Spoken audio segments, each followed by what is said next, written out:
What's up, Internet? You're tuning in episode 64 of Nintendo Noise, Blitzscreen Games' weekly Nintendo podcast. I'm your host, Pete and Bessie, joined as always by my very good friends and co-hosts, Mr. Stephen Radford. Hello, hello. Mr. Chewy Plays. Goodbye, goodbye. And Miss Sierra Plus Ultra. Hi and goodbye. I didn't come up with a bit for this one. I'm sorry. I still think you should just own Gabagool, but that's a conversation for another day, I guess. I need to do some soul searching on that. Well, while you search your soul, Sierra, we have a very special episode of Nintendo Noise for y'all this week. In honor of our 64th episode, we are doing a special all about Nintendo 64. Of course, the very first 3D Nintendo console, a game console I would say is probably pretty important in many of our young lives, at least for us here in the States. Nintendo 64, of course, a big deal in its day. And what better way to celebrate it than to look back on some of our favorite memories and make a list of our top 5 / maybe top 10, we'll see how that plays out, games on the console of all time. I am very excited to talk all about this console. I'm very excited that I was able to make it back from my honeymoon in time for this episode, because I missed the Game Boy episode. You know I wasn't going to miss the N64 episode. Had to happen. So I'm very excited to chat all about that. But before we get into all that, let me remind you that this week's episode of Nintendo Noise is brought to you by our Patreon producers for the month of October. Oh, no, wait. November, as of today. All right. They are, of course, Christian Oliveria, Christopher Valenz, Gabriel Hasselmeyer, a.k.a. Asobi, Mary Berry, Wakahula, and Zaid Ida. Thank you all. And there's one more not on that list. It's Account. Count, yes. Thank you, one of our new producers. And account to you. If you'd like us to say something else, let us know. You can update that at any point, but I'll let you change it mid-month if you want. So thank you all for being a producer over on patreon.com/flipscreengames. Y'all are the reals to the real, and we greatly appreciate your support of this and all of our sister shows. Speaking of which, I do have one plug for you before we get into the action. I want to give you guys a reminder that the end of November is going to be episode 1 of our Persona 5 Royal Game Club. Of course, Persona 5 Royal, one of the hottest JRPGs in the last couple years of all time, if you're asking me. And it has finally come to every other platform besides PlayStation, where it had been locked behind that gilded wall for quite some time. So it's on Nintendo Switch, it's on Xbox, it's on Steam. All of us are playing it either for the first time, or if you're like me, we're playing it again. And we're going to be doing a special monthly extra episode, or I guess extra podcast, the Flipscreen Games Club, where we'll be playing Persona 5 Royal along with you, the community. And, of course, one of our Patreon producers, Mr. Zaid Ida, will be joining us because he is the #1 Persona 5 hype person on the internet. So he wanted to come and join the fray for that one. So it's going to be a really good time. We're really looking forward to it. I am already almost at the point we need to hit by the end of the month. Because I love that game, and I'm so excited to be playing it again. Yeah, I'm already almost at the end of the first palace. So I'm like not even in there yet.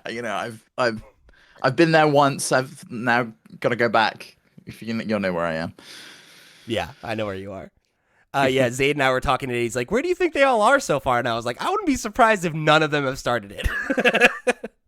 I am the one who hasn't started it, for sure. All right, Chewy, what did you say, Sierra? You haven't either? Or? I haven't. I was going to start Sunday, and then I tried to get into Game Pass, and I couldn't log in. So I have to tap my boyfriend for help, but we're on different schedules, so I have to sync up with him. All of this just to not pay $60. I'm wondering if I should have just bought the cartridge. Honestly, I'm back and forth for that same thing. I think I'm just going to pay the $60, actually. Not because I can't get into Game Pass, but I think I just want the game. And I think it'll be a lot easier. I'm playing it on Steam Deck, and I'm having a good time over there. So, maybe you go that route. But no worries, you have plenty of time. You got plenty of time to play. It's not until the end of the month when we're going to record and put out the episode. So you got a couple weeks. How many? I have so many questions. We'll talk later. It's like 4 hours you've got to play. We'll talk offline. Okay. That's doable. Yeah, it's doable. You'll be all right. But just wanted to give y'all a reminder here, you Nintendo Switch players, go grab the game yourself and make sure you get up to the end of the first palace. And I guess the preamble after that, everything that, or the post-amble, I guess, I don't know. just play through the first you can palace. Save after that palace, yeah. Yeah. Once you completed it. And then, you'll be all caught up for the game club. So I hope you guys will get into it and play along with us because I'm really excited about it. One of my favorite games of all time. I'm happy to have it back in the conversation and to be revisiting it after a couple of years. So can't wait to chat with y'all about it some more. And then, Steve, I think you've got one more thing to plug before we get into it here, right? Yeah, so there's going to be a tutorial going up about VPNs on the Steam Deck if people are interested in that side of things. So I've been working on a new plugin. So yeah, go check that out. But obviously not Nintendo related. But there is a tutorial if you are Nintendo related all about GameCube emulation on the Steam Deck that went up last week. So I would go check that out. It was That's the most important a one. lengthy one, but it's been well received. Yeah, so go check it out. And thank you guys for all the love on the Steam Deck stuff so far. All right, so let's get into it. Like we said at the jump, we're going to be talking all about the N64 today. It's our 64th episode, so we thought that would be a cute reason to chat all about the little console that could here. And this is my original N64 I busted out. I can tell. I have more than one N64, but I can always tell it's the one I had as a child because it has a weird like red marker on it from, I don't know, being a kid. I have no idea what I did. Just go funny with the Sharpies and just like... No idea what happened. I know at one point it also had a name tag on it that had my name on it, but that is gone. It's been lost to the annals of time, so I don't know what happened there. But of course, the N64, like I said, was the first 3D console from Nintendo, but also I think the first to really have that huge focus on multiplayer, right? Having the 4 built-in ports. I think a lot of people's definitive experiences with the N64 were mostly about, not to say that there weren't great single-player games, but I think a lot of people, especially younger folks, have a lot of really fond memories of playing on the multiplayer side of things. So going into this episode, Steve went and threw out, basically saying, hey, this week's Nintendo Noise is all about the N64. We want to hear your stories, favorite games, memories, and more. And over on the Discord and on Twitter, the vast majority of people were talking about multiplayer games, right? We heard from Andy Rads, who said GoldenEye. Nuff said. Now I can say that's the reason my dad bought an N64. That was the one game he really wanted to play. Because prior to that we had a PlayStation, and he really wanted wanted to play GoldenEye. So I think eventually he managed to convince my mum to buy a used N64, which is why we ended up with one.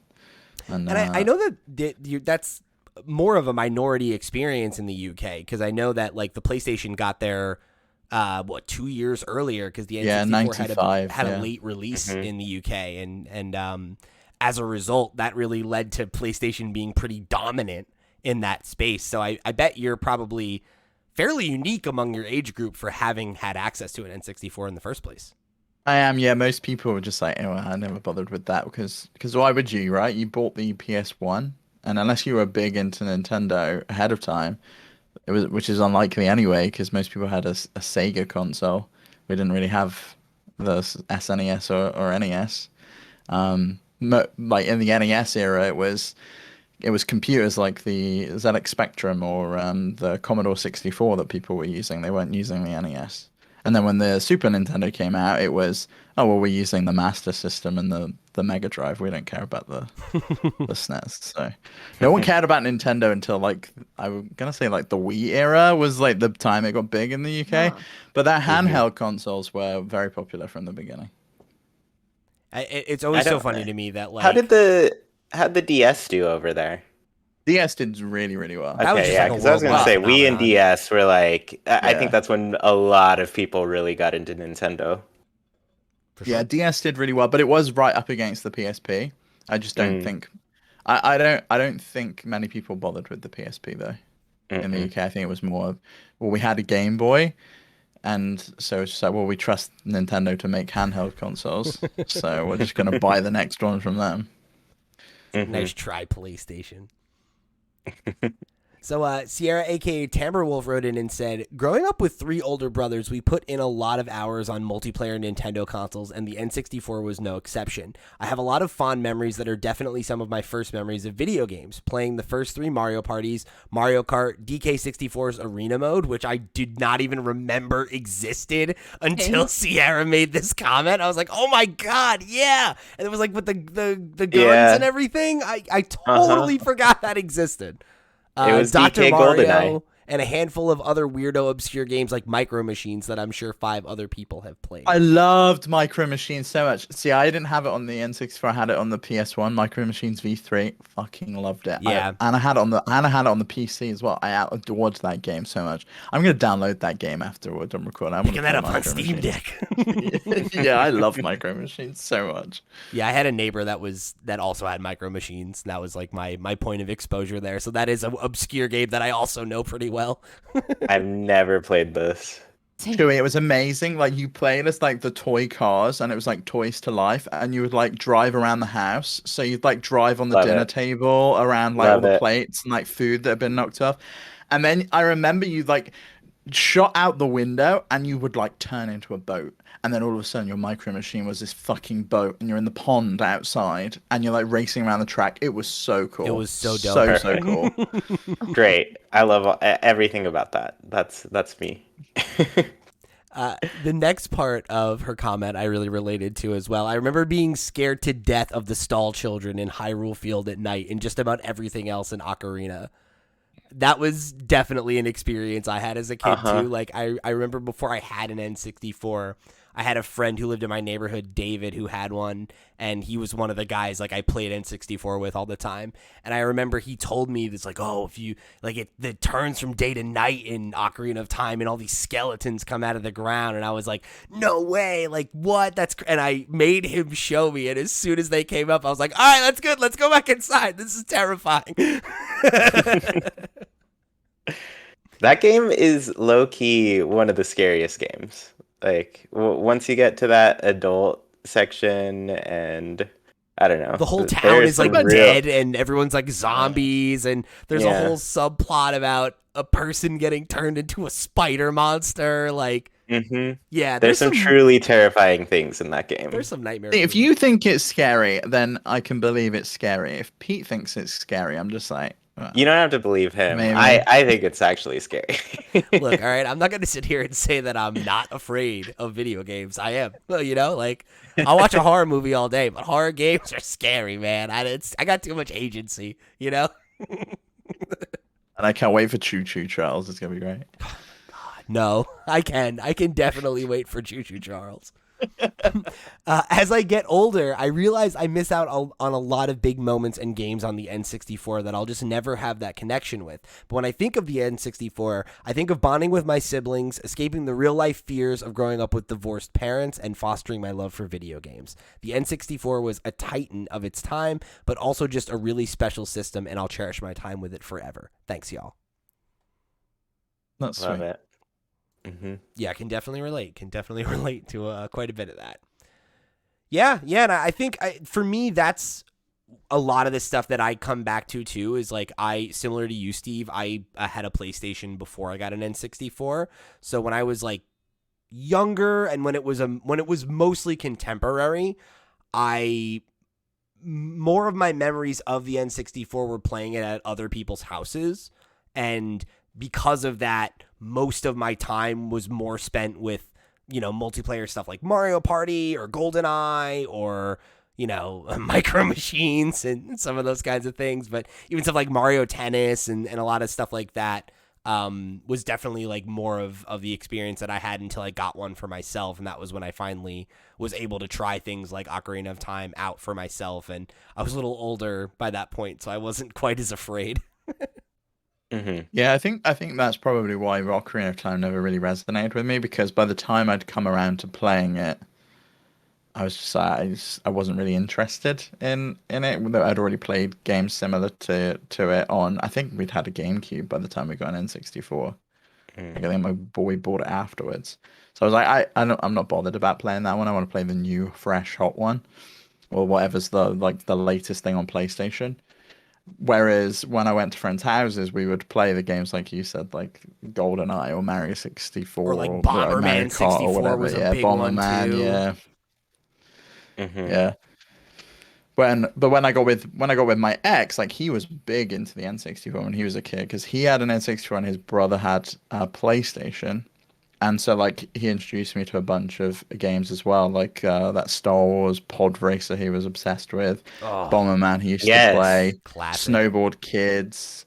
There's a bunch of Oh, games that Snowboard like Kids just and Snowboard Kids 2 were again classics. That was another one. Like my it was like my aunt's best friend's kid, so it was like basically a cousin. We used to hang out all the time. He had both of those games, and it was just like that was the only place I ever played Snowboard Kids, you know? It was at Richie's house. And Star Wars Episode 1 Racer, so good. I That I love remember that getting game. at like Blockbuster in like 2001 and like having the display, and there was like a Pepsi like tie-in and everything. It's like, what, like you say that game and I'm like, what a fucking time and place that was, you know? Like, Yeah. oh, I still remember roaming Hollywood Video and looking at the video game rentals. yes. Oh, Spending a Hollywood Friday, Video. Saturday night with like my dad would take us looking at video games. Yeah, that was like, that was such a I think like a thing that I don't necessarily always fully appreciate how much it was able to like influence my taste, where like I was an only child and had access to lots of games, but also was able to sample so much shit because it would be like, oh, we're going to Blockbuster to get a movie. You want to get a game too? Yeah, great. Let's try stuff, you know? That's the only reason I ever tried Animal Crossing. Was like I saw the box and was like, oh, what's this? That was it. Yeah. You know? It's got a great box. I love that one. Oh, yeah. I was like, you get to be friends with animals? I'm in. Yeah, we went to Blockbuster all the time. Whenever my dad would say he's going to Blockbuster, I used to make sure I went along with him so I could try and rent a game or like pick which game he was going to rent and pick. Because either I would watch him, like real life Twitch, or I would play the game. So whatever it was, I wanted to be able to have influence on it because I don't want him to pick something crap. That was like literally a ritual for like years of my life. Was every Friday night I'd get picked up from school, we'd go to Blockbuster and either like grab some McDonald's or like we'd get a Domino's pizza or whatever, and like it was like, all right, like we're gonna watch whatever That's a good night. movie we got and then Great play this night. video game all weekend, you know? Like, Well, first you had to figure out like how to play the video game because if you were lucky you struck gold and you got an actual manual with the rental, but most of the time I you never got got the whatever the manual. kid at Blockbuster typed out on what looked like a typewriter or was printed on like in like computer font on the back of the box that it came with. And you just be like, I have no idea what to do. oh, I Like, never got A any does- of that. A It does was always jump or just something? like what? it's like you had to just figure it out, you know? Which Those manuals take me back because that's like the N64 for me was like my first console. Like my older siblings had the NES, the Super Nintendo, all that stuff. But like the N64 they bought specifically for me and my younger brother, and so that was just our first like console that we really just took over. We got all the choices with the games and everything. But I remember specifically like where I lived, there weren't like any big stores around for like everything was like a 40-minute drive to get anywhere. And I remember going to the store and we'd get a game and I'd just be like sitting in the car, opening it up, reading every single word in the manual and just going, man, I am so pumped to play this when we get home in like 5 hours. yes, yeah, I have many memories of that, of just and like being bummed if like there wasn't significant content in the book because I'm like, what am I supposed to do until we get home, you know? Like, I think one of the nerdiest things I've ever done was I remember when I was, I don't know, maybe I'm 7 or 8 years old, and my aunt and she was watching me for the day in like the summer, and she was like a bus driver. So I was like on her route with her for a bit while she was dropping kids off or whatever for like summer school. So it was like a short day for her. And I was like, oh, I'm gonna have downtime. Let me bring the strategy or the booklet, the included booklet from Tekken 2, because it had character bios for every character. And I was like, this is great. I'll just sit here and read about all the characters in Tekken. I know all about King and did your or whoever's in it. An armored king. That just awakened a memory in me. Did your schools have like that all day reading day? I forget what it was called. I think they just called it like reading day or something. No. Well, my school, it wasn't like all day. It was maybe like a few hours of the day, but it was like instead of doing all the regular classwork and stuff, kids like built little tents, made tents out of their desks and stuff, and would just like cozy up with a book and read them all day. So cute. Yeah, that's genuinely so cute. Yeah, I would bring my N64 manuals to those and just read. That was my reading material. I mean, I'd bring like Goosebumps books too, but I was like, nah, I gotta sneak one in for me here and there. You saying that, I do remember doing some kind of like, we had to like read a certain, like our class was trying to win reading the most books or something like that. And I remember bringing in the Electric Tales of Pikachu manga. And nice. That. Does that count? Does that count? Or like the instruction booklet, does that count towards the reading goal? Listen, I don't think so. Reading isn't important in this country. Nobody cares about it.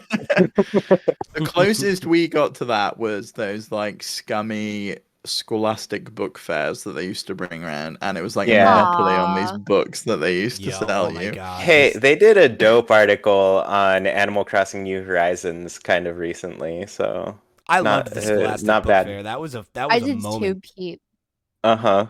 Me too. I did as well. Like it was like the one time my mum would like adhere to it and would just be like, yeah, okay, fine, you can have like one book, and we'd like spend. Oh. I swear, it felt like a lifetime, and we'd look at every single one because I wanted to make sure like the one choice I was making was going to be correct. I couldn't pick. I got such a blank check for that because my parents were just like, "You like to read? Cool. Like, we'll get you books." So like, it was like, oh, like, let's go. And I was like, let me get a Captain Underpants. Let me get a Calvin and Hobbes collection. Oh my god, get a weird poster from National Geographic or something. Like, oh. Yeah. All the best things. Those like Magic Eye books too, where you're just like all cross-eyed and try. I can never get those to work ever. Me neither. And I still can't to this day. I don't know why. I don't know if it's because I got a lazy eye, and so like my lazy eye's just like, nah, fuck this, I'm bored, and like goes off looking at something else. Yeah. Reminds me of Mallrats. Have you guys ever seen that movie? Yes. Oh, Sierra, I was gonna make the joke, and I didn't think anybody else would get it. It's a schooner. Oh, fuck yeah. All right, this next one comes from Zaid Ida, aka Snackago, who wrote in and said, my very first memory in life that I can remember happens to be when I saw my uncle and dad playing this NASCAR racing game on the N64 in our basement. I'm pretty sure I was like 3 to 4 years old when this happened, and I couldn't help but be fascinated at what was happening. When it was finally my turn to play, I couldn't put the controller down. I was probably doing everything wrong, but just controlling something on the TV was a wild concept to me. Here we are over 20 years later, and I still whip out the N64 from time to time. An amazing console filled with many memories. Glad it was the one that popped my gaming cherry. Gross, but cute. Gross. That's like, I remember playing games at first and just being like, can I go here? Like, Zelda was one of those. Banjo-Kazooie was one of those for me where I was just like, what are my limits? Where's the wall? It feels, where's the wall? And I didn't understand the concept of the wall at all. I was just like, surely I can get through this and like find some way through. And I just try for way too long to break the game in ways. And I'm just like, oh, I guess maybe I can't go there. Like, I felt just way too long to get to that. I always felt cheated because it looked like there was something beyond this like glass wall that you could never go to. Like GTA was the worst for it because you would see stuff like outside of the bounds and you'd be like, I want to go over there, I want to see what's there, and you just couldn't. You'd like hit a glass wall, and so there was no chance of you ever going. But it looked like there was stuff you were missing out on, so you just had like this awful FOMO that you couldn't go and see the rest of the game.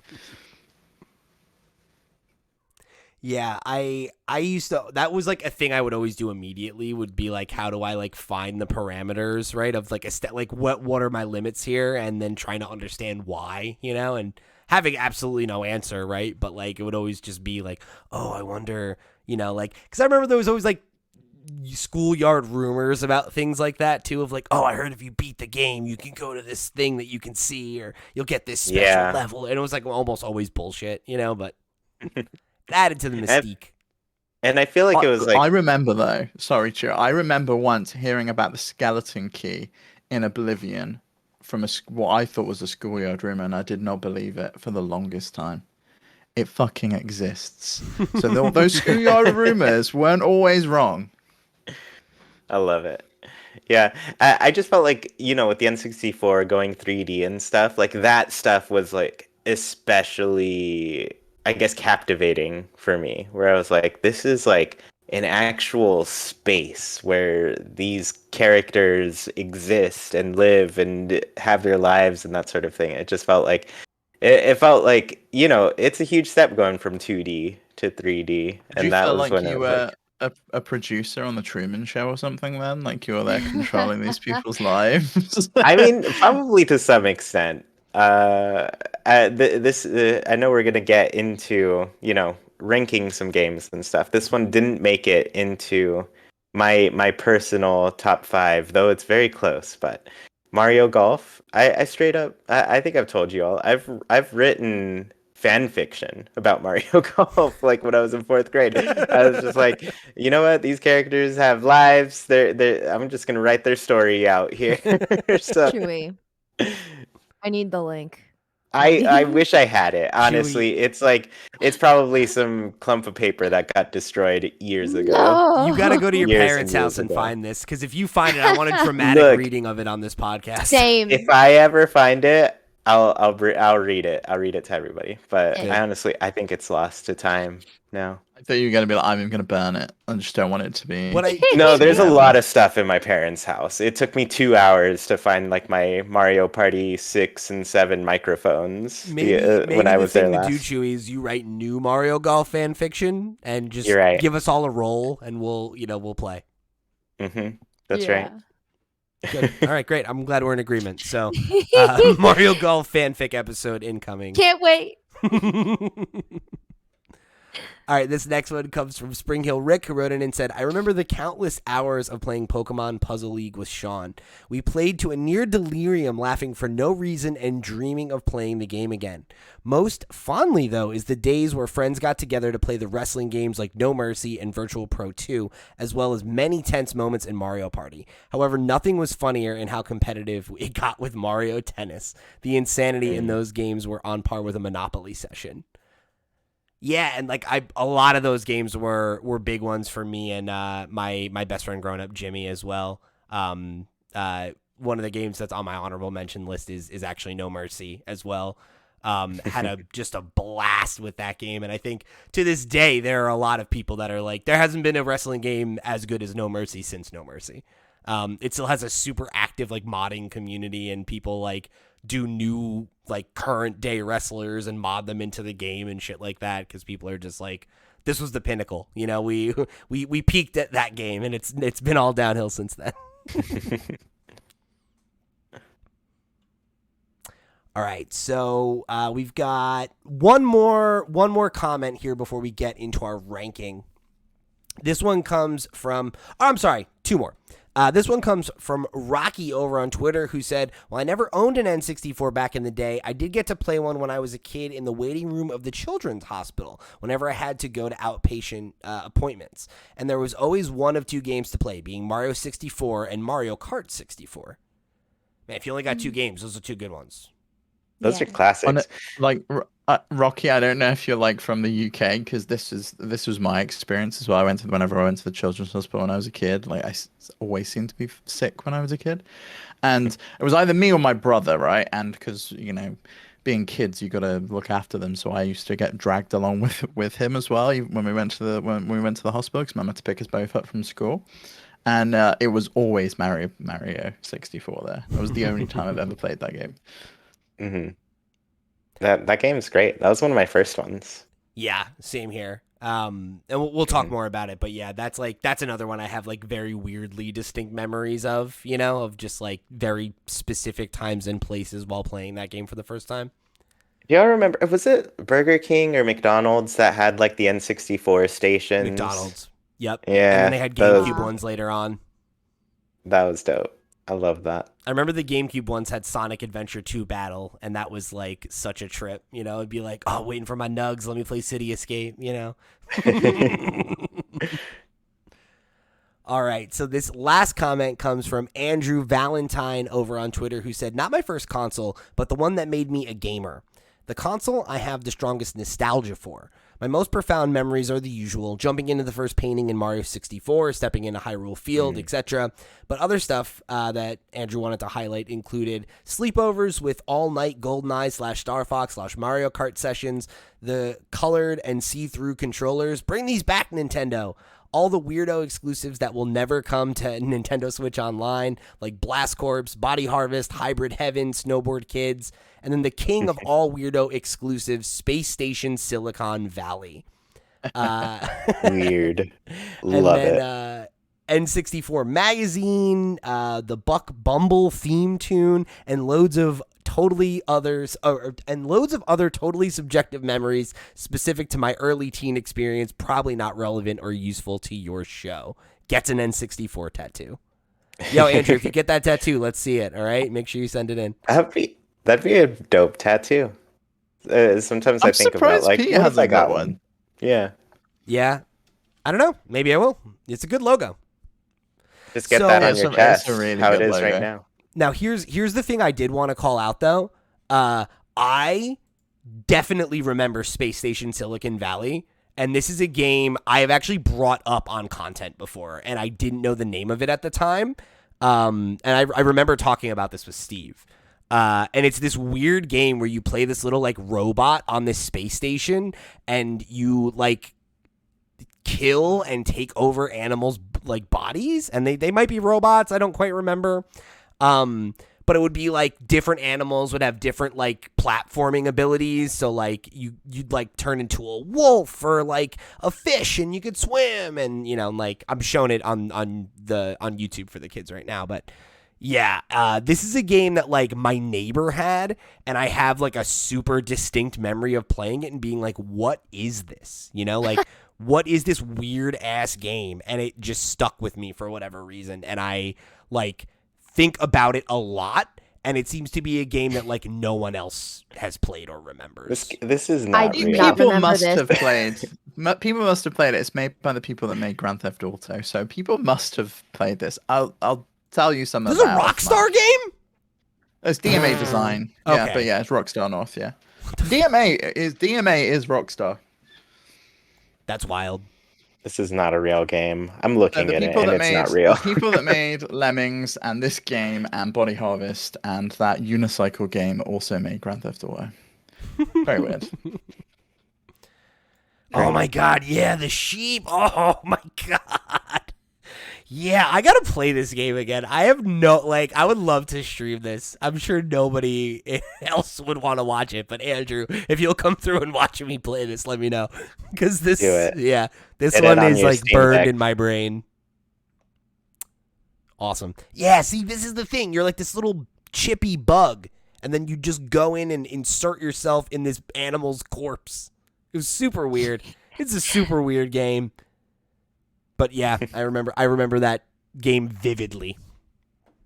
Blast Corps was a good game as well. I remember my ex playing that. I think that's a rare game, isn't it? Blast Corps? I think Might be wrong though.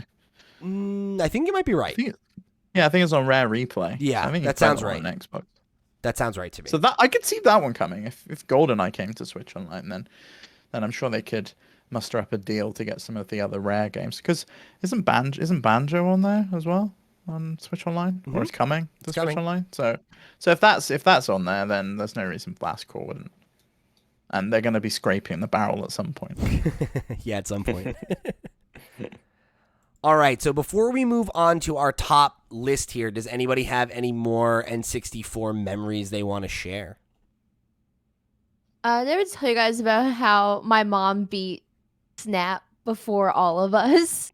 No, I don't think so. Snap. Yeah. So like she was really into the game, and like I just remember rolling up behind her one day and I was like, "Are you at the final level already?" And she was like, "Yeah." And she's like throwing the shit at Mew and I watched her beat it. I couldn't believe it. Like I was taking my time with it. I had arguably more time than she did, or so I thought, as like a 6-year-old, 7-year-old. But yeah, mom gamer. Your mom's like, I could have been She- a wildlife photographer. yeah. My mum didn't get into console games until the Xbox 360, and at that point, whenever we would come home from school, she'd be playing Uno on Xbox Live Arcade, and that would be like her game that she would play. She loved Uno. That's great. My mom liked the violent games, but only watching me play them. Wow. Okay. Both of Love my it. parents got like weirdly obsessed with video games at different points, which I think helped. Wait, what? Oh, that's my dad. My Okay. dad never my dad never got out of the phase of being obsessed with video games. It's not a phase, mom. Not a phase, mom. No, your dad's an OG, and I respect. I was telling Sarah the other day the story you told me about how your mom and dad would stay up, and your mom would read your dad lines of code so he could compile games for his PC, and I was like, damn. Yeah, they would like have they would like sell magazines with code in back in the day, and you type it out rather than them shipping like the game with the magazine. So you like type the demo in. That's so wild, and it really goes to show how privileged we are. Mhm. Shout out to Rumble Packs. Oh, Chewy. I mean, look, I've got the. Do you remember this guy too? The RAM expander that God, came. yeah. Yeah. Came Uh-huh. with Perfect Dark because it would crash without it. It came Yeah. with Donkey Kong 64 as 64. well, and I Mhm. remember Yeah. the game cost like I think maybe $10 or $15 more or something like that. And I remember like going to Best Buy to pick it up, and my dad being like, "Why is this game so much more money?" I was like, "Dad, it comes with this RAM pack, and this game is so crazy that it needs extra RAM." And I was like, I was so jazzed about it, and he was like, "Oh, that sounds pretty legit. That's cool." Love it. All right. Any more? Any final good thoughts you want to throw out there? Not only what I've spoken about before, which was like going to my friend Jack's house all the time, and he would like we would just sit in this. It felt like a ginormous armchair in his living room, and he had like the N64 set up on a tiny little CRT in the corner of the room, and we would just sit there and we would play GoldenEye for hours and hours. It was great, so good, and he would always beat me because he knew how to play all the characters and stuff, and I had no fucking clue. I think one of the funniest things for me about GoldenEye is like I didn't have like I played GoldenEye a decent amount as a kid, but like my biggest era of playing GoldenEye was well after the N64 was retro. It was when I want to say a freshman in high school, maybe a sophomore, and there was like this one summer where all of my friends hung out at this one friend's house, and every day we went over there and just played GoldenEye for like hours. And I don't know why we decided that summer we were going to get back into GoldenEye, but it was a moment, and having to like relearn how to use that controller and everything. And like we were like setting rules of like no odd job, nobody can play odd job, it's cheap, and just like Yeah, he would always play Odd Job, and like we'd always play the maps, and he would know them, like the complex or whatever. Like I would have no clue where I was or what I was doing, and he'd just come in the corner. Yeah. Eventually, I got to the point where I would screen cheat, and I'd see where he was, because you can just look at the other side of the screen. It's not difficult, and I would just go and I would find him, because I was getting so annoyed. hey, Love sometimes it. you got to even the score, right? That was back when you had vertical splits. Or like I guess horizontal splits. It was like opposite of what we do now, because screens were like they were like square, so you would have like the top and bottom instead of like left and right, like you would do on a widescreen these days. Oh yeah. Damn, I forgot about that. Because It's so weird. now if you split it down the middle, you get like two squares, but like back then you had like a tiny little slither that you could look through. It was like looking through a tank.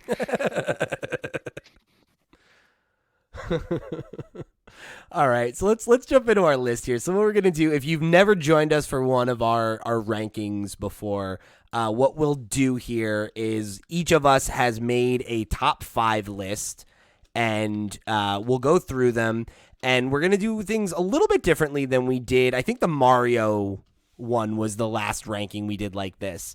But basically, we're going to go in reverse order. So we'll each give our 5th pick, our 4th pick, our 3rd pick, and so on. The lowest scoring game, so the 5th game on our list will get 2 points. The highest will get 6 points, obviously on a scale there. And because we had such a hard time whittling our lists down, but we didn't want to do a full top 10, we're going to have an honorable mention category that we'll go through at the end. And every game that gets an honorable mention will get 1 point. So that way, if there's any games that, multiple people had on the honorable mention, or maybe like a lower game on somebody else's list, we can see how that plays out, and we'll make like a rough and messy top 10 based on that. So, and we'll argue tiebreakers as we need to. Man, so, I'm scared. I got like 10 minutes. I know for you've got a hard out, before I gotta go. We're gonna go through yours first, just so we can get through them, and then if you miss the end of it, you miss the end of it. But I want to get your stuff on the list here. So we'll go through yours, and then the rest of us will go round robin style just to be safe. All right. My list. This was tough. The 5th one, the last entry in the list is always the most difficult, I think, because it's like you're looking at all your options and you're like, oh man, do I leave this one out? But how? It's always hard to pick that last one. It is. Okay. Number 5 for me. I'm going, like I said, this took a lot of thinking. I'm going with Paper Mario. Okay. Nice. I think that game is just like, it's an era of Mario that I don't think we'll quite get again. Yes, Paper Mario games still come out. No, they're not. They're just not the same. They're not like the first 2 Paper Marios. And this one was just like really cool as an RPG to me. I think it changed a lot of like how I looked at those types of games. I think too till now, I feel like people always forget like this is a really cool RPG with a bunch of different elements to it, with like the action commands whenever you're picking your stuff, all the ways you grow your stats and things. Mario and Luigi eventually, I think, took over that realm, but now that game's gone or defunct, I don't know what's happening with Mario and Luigi at this point.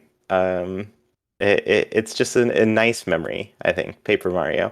This was also one of the first games I borrowed from a friend. So actually, me too. Yeah. My best friend growing up let me borrow it after he had beaten it. I agree. This was a really formative one for me as well. It was like one of the first bigger RPGs I played that wasn't Pokemon or Final Fantasy, I guess. And it was the first time I had ever played a game that I thought was like funny too. Like I remember laughing at the script and things like that. That felt novel at the time. I think this is one of the N64 games that holds up the best too, because it's not limited by 3D design from 1998 or whatever.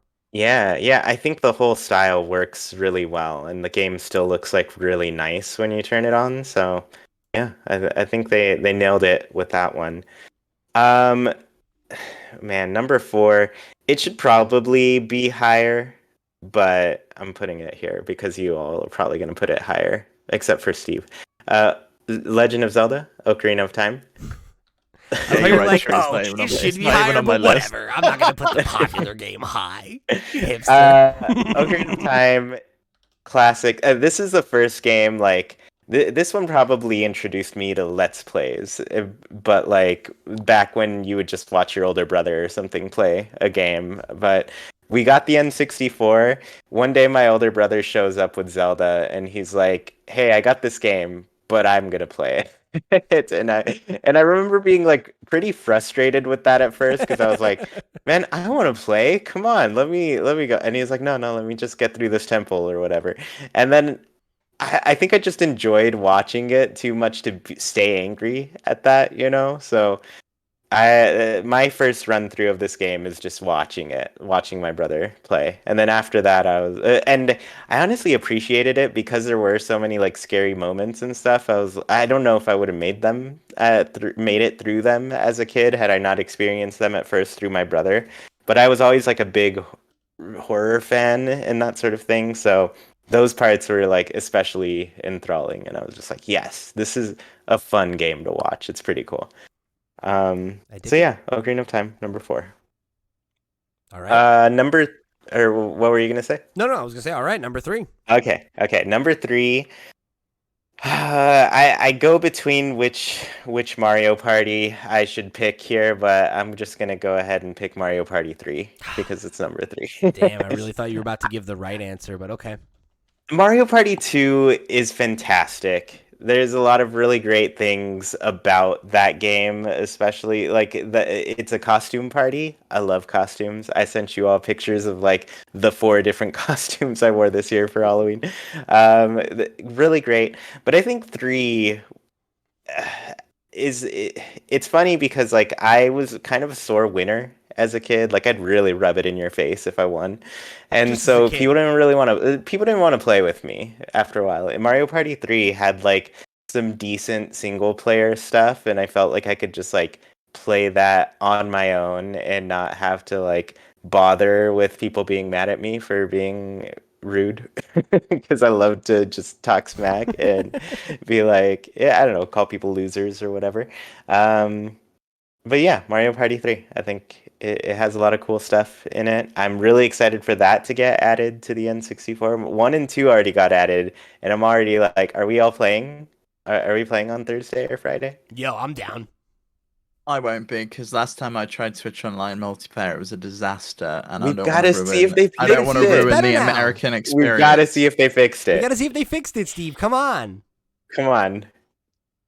Well, I'll try it. If it's crap, then I'll sit out and I'll be there salty. Here's in what the we'll do. Here's what corner. we'll do. We'll log in with the 4 of us. If you can't play, you can commentate over the 4 of us, and we'll pull somebody from the audience or something, and we'll grab a 4th chair. Or we'll switch to Superstars. Whatever. Yeah, let's do that because that one works. And we'll just play the Mario Party 2 maps on there. Okay, number 2 for me. I think normally I would have put this at number 1, but I think I've had a little bit more. I've played it a little bit more than my number 1, so I'm like, it doesn't feel as distant, as nostalgic to me. But Banjo-Kazooie, I put at number 2. Normally, I guess this is where I should let you know, I did not put Super Mario 64 on this list, and it's specifically because I think Banjo-Kazooie is better. And the things that are better about it is that like if you went back to Mario 64, I noticed this on the 3D All-Stars game. The last levels are like nothing. They are not well designed levels, and they just feel like their theming is just poor. I don't know. They feel like not really as thought out as some of the they're not like Bob-omb's level, the first level, like that feels like a world, and I think Banjo-Kazooie keeps that through the entire game. Like every world feels really well built out and really thematic and everything. So I think Banjo-Kazooie just like beats it out for me because of that. Just I don't know, it's good, it's solid. I love respect that. I mean, I think it's a game that I think like its theming is exceptionally strong, and a part of that is also like the music is so good. Not to say that Mario's isn't, but like, yeah, they reused the same song in the last 2 levels of Mario. What is that? There's some laziness going on at the end game there. Yeah, just saying. Yeah, it's still a great game. Job to get out the door than laziness. I don't agree that that they're like bad. Yeah, no, I'm just kidding. But I get what you mean, where it's like they don't have the same level of cohesion, and like they feel more like level cleary than the earlier ones that do feel more like little contained worlds where there's a lot for you to do and explore, rather than just kind of like skill challenges near the end. Yeah. Yeah, so I mean, I still love Mario 64. I obviously still 100%ed it with that replay when the 3D All-Stars came out, and I was just like, this was great. I really enjoyed it. So that game's still great, but I think just Banjo-Kazooie as the 3D platformer on the N64, that would be my pick. So what's number 1? Number 1 is Diddy Kong Racing.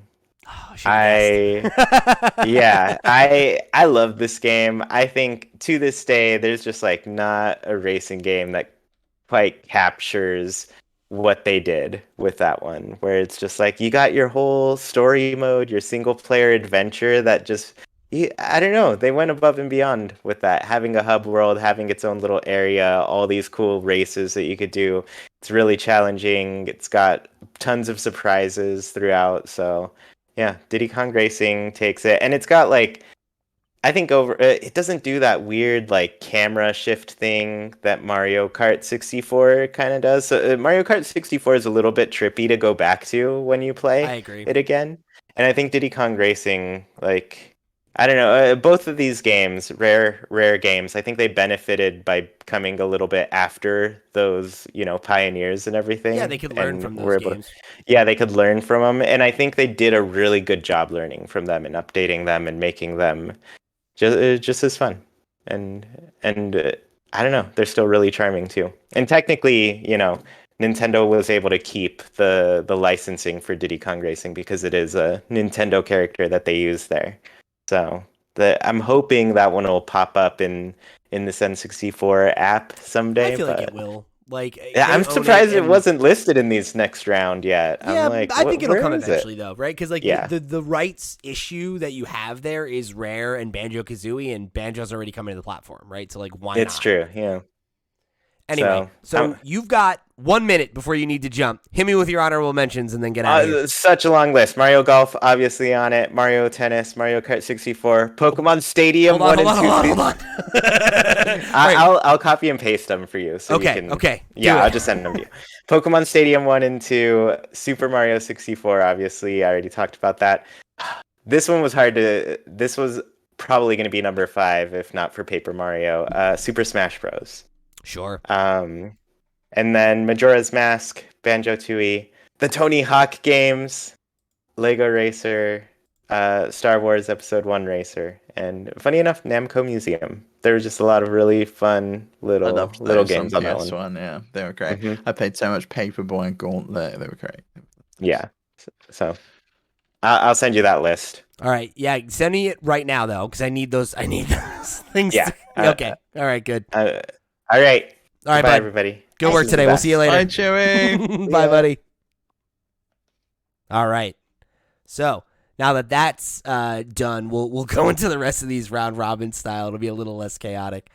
Who Okay. wants to go first with their number 5 pick? I don't mind.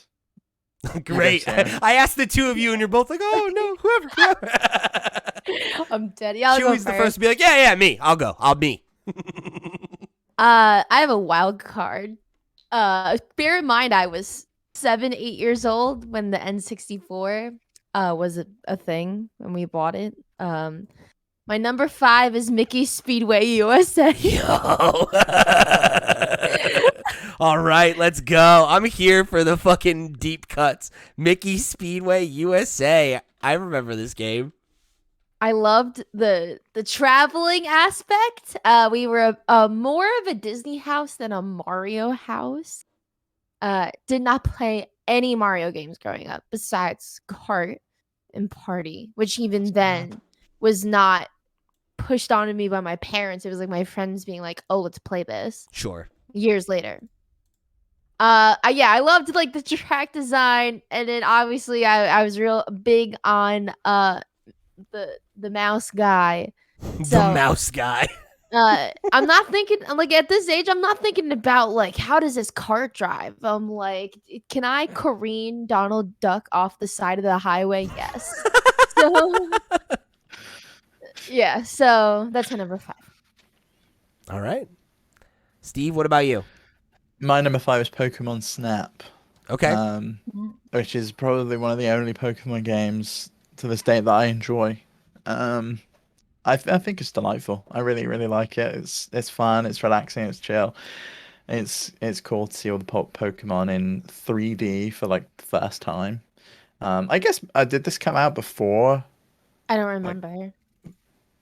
Yeah, well, the first time for me anyway, because I never had the yeah, I don't know. I don't remember if this came out before Stadium or not. But But I guess it was one of the first times that we saw them in 3D. Prior to this, they were tiny little sprites on a Game Boy screen, so it was nice to see them fully grown up and out in the wild. It was cool. Yeah. Stadium was first, Okay. August 1st, 1998. There you Snap go. was a year later. So they probably reused the models. So that Yeah. makes sense. Yeah. That's another one too, where like I just over my vacation I read Ask Iwata, the book about Satoru Iwata, and there is that game has a really interesting development history if you've never read about it. And it's like one of the few times that Miyamoto and Iwata ever like collaborated on the same game rather than like giving each other advice on the projects that they were, working on or heading up. It's an interesting one, worth reading about. Cool to see that one on your list. I didn't think I would see that there, Steve. Yeah, I like it.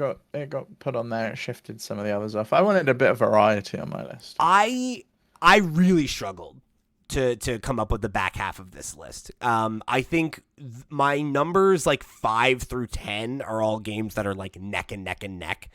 And I think to just put a pin in it and just make the call, because honestly, like I'm still here debating it as I'm saying it. I'm just going to go with my gut and say number 5 is Pokemon Stadium.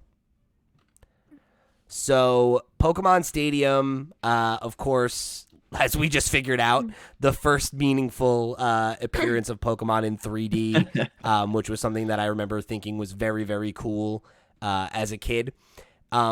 But I think even just beyond that, there's a lot that game had to offer that I look back on and I think about a lot. Like I used to do the Game Boy player thing a lot, where like you'd plug in your cartridge and you could like actually play the game in their little Game Boy studio on your television, which was my first experience ever doing anything like that before the Game Boy player came around, all that kind of stuff.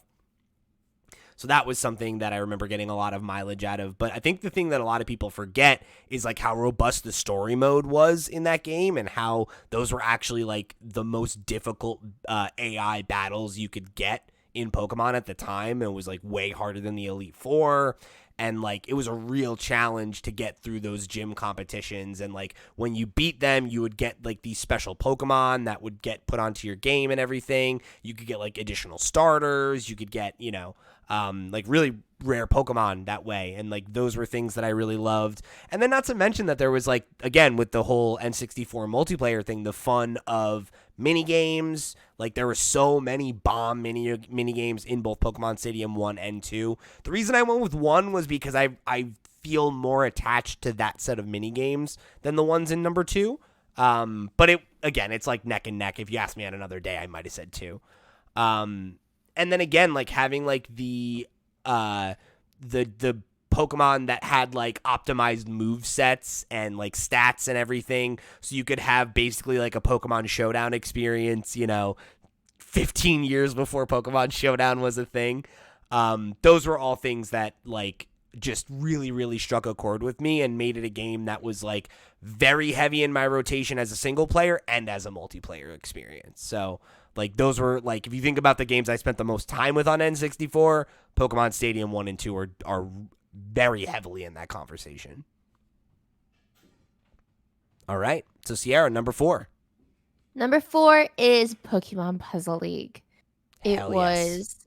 a time sink for me, like so deeply. And like even to this day, I love playing it. Like there's something so satisfying about like when you chain blocks and get like a nice heavy attack. And it's such a simple concept, but it's just such a nice complementary game to like the mainline series. Just like another way to appreciate and enjoy like characters in the canon of the Pokemon story.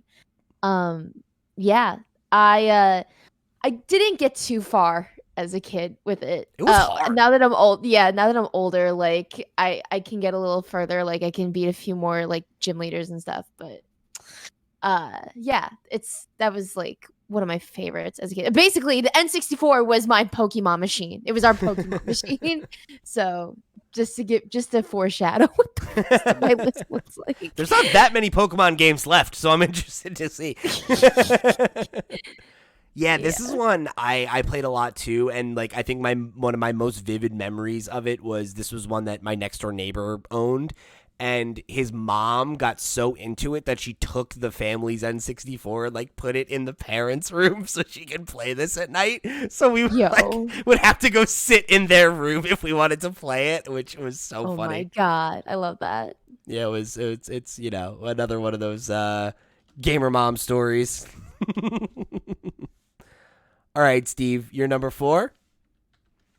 Bomberman 64. Nice. I love the Bomberman games. Mario Party was going to take one of these slots, but I don't really like the Mario Party games on N64. I like the GameCube ones better. You're a sick person. They're not on the list. You to know that.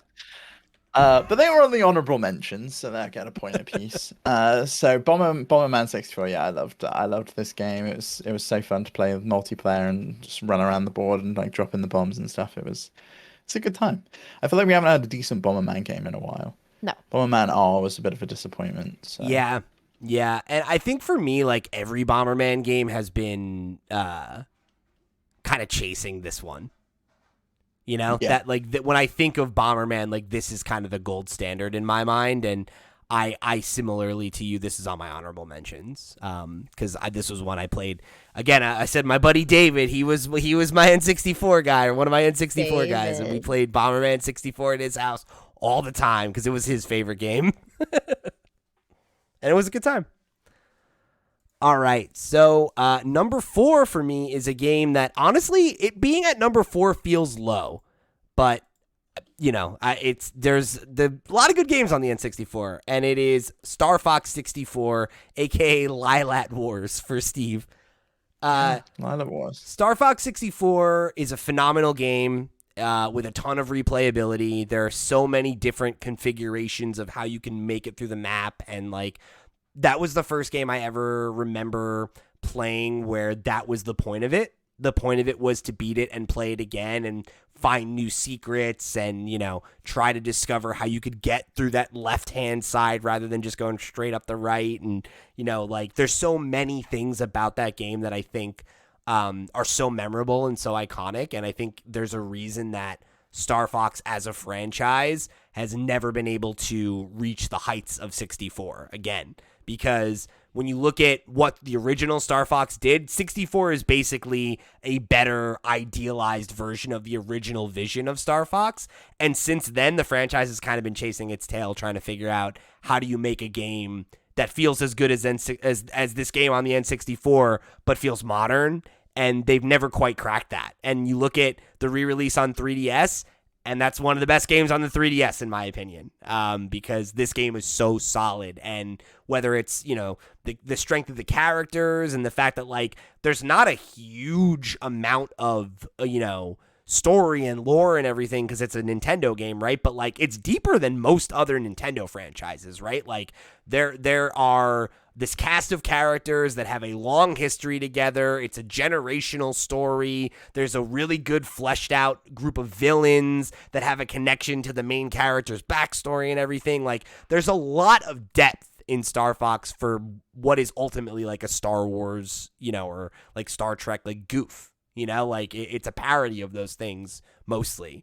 But it also is serious and takes itself seriously enough that, like, as a kid, I felt that ability to connect with it emotionally, aside from just being interested in the gameplay and the fact that it was fun, right? Like, I remember getting to the Star Wolf battle the first time and being like, whoa, like, you know, that guy betrayed Fox's dad and he used to be Peppy's friend. And there's like all that drama there and everything that's like, you know, I you know, for a kid, right, in what gaming was at the time, I remember that really sticking out to me and striking a chord with me. And, like, it's a game, like, when they brought it to the Switch, like, I beat it again a couple times and we streamed it. And I was like, this game holds up, you know? Like, regardless of the things about it graphically that have maybe not aged as super well, but, like, it's still fun to play, you know? And there are a lot of N64 games, and some games I even ranked higher on this list that I think it's aged better than.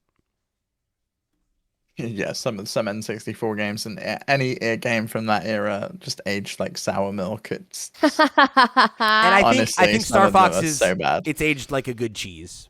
You know, it's like no, it's yeah, it still hits. I don't think you can give some of the later games credit. People liked Adventures. Adventures on the GameCube was Sure, a, it's was a good polarizing game. though, right? Like it's not. Yeah, it's not what people came to Star Fox for. Right. You're down on the ground for starters. I mean, what's that about? I mean, let's be real. It's a Zelda game, right? And it's Yeah. a good Zelda game, but it's a Zelda game. So whether or not you like that, you know, if what you're comparing it to is Star Fox 64, not quite the same experience. One day we'll get another good one. All right. Sierra, number 3. Number 3, Pokemon Stadium 2. Nice. I don't know. My explanations for 1 and 2 will be pretty similar. I guess we could. Well, there you go. I just leaked. Is that number 2? Yeah. All right, we'll throw it on there. So, like, you know, similarly as you all said, like, seeing Pokemon realized in 3D was monumental. Like, understanding, like, how, like, the franchise as, like, a video game could grow was so exciting. Like, planting that seed of, like, here's the first 3D Pokemon game, and it's only gonna go up from here. The battles I loved. I struggled with, but I loved them. But perhaps as a small 7-year-old child with a very broken brain, I think the mini games had to be my absolute favorite. The Lickitung game, the Clefairy counting game, The Ekans 2 one where you're like flinging them on the Diglets. Yeah, exactly. And there was some games in 2 that I can't remember off the top of my head. I should have checked before. Oh, there was we linked the up. Chansey one where you're like catching the eggs, and it was like Yeah. Parisian kind of background. There's like weird French music playing. Like Exactly. Like they incorporated like more of the Gen 2 Pokemon 2, and there's like Gen 2 Pokemon centric games I'm not thinking of right now. there was the one with the wood cutting.